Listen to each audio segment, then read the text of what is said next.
வாங்க, செவ்வாய் பார்வை பத்தின சில முக்கியமான விஷயங்களை இப்ப பார்க்கலாம். அதாவது, ஜோதிடத்துல செவ்வாய் கிரகம் இருக்கிற இடத்துல இருந்து மத்த கிரகங்களையும் வீடுகளையும் பார்க்கறதுனால ஒருத்தரோட ஜாதகத்துல என்ன மாதிரி தாக்கங்களை ஏற்படுத்துதுன்னு பார்க்கறது தான் இது.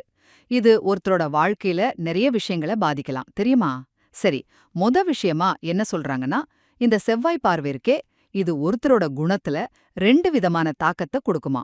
ஒரு பக்கம் நல்ல தைரியம், எதையும் சாதிக்கணும்னு ஒரு வேகம், உறுதி இதெல்லாம் இருக்கலாம். ஆனா இன்னொரு பக்கம் பார்த்தா தேவையில்லாத கோவம், அடிக்கடி அடிபடுறது, இல்ல வேகமா முடிவெடுத்து பிரச்சனையில மாட்டுறது இப்படியும் நடக்கலாம்னு சொல்றாங்க. அடுத்து ரெண்டாவதா பாத்தீங்கன்னா, சில குறிப்பிட்ட தொழில்கள்ல இருக்கிறவங்களுக்கு இது சாதகமாவோ இல்ல கொஞ்சம் சவாலாவோ இருக்கலாம்னு ஒரு கருத்து இருக்கு. உதாரணத்துக்கு, எலக்ட்ரிக்கல் இல்ல ஃபயர் சம்பந்தப்பட்ட வேலை, department stores, hotel business, real estate இல்ல மேனேஜ்மெண்ட் இந்த மாதிரி துறைகள்ல இருக்கிறவங்களுக்கு இதன் தாக்கம் இருக்கலாம். ஏன்னா இந்த ஃபீல்டுக்கெல்லாம் செவ்வாயோட அந்த ஒரு ஆதிக்க குணம், வேகம், தைரியம் இல்ல நிலம் சம்பந்தப்பட்ட விஷயங்கள் தேவைப்படுதுன்னு பாக்குறாங்க.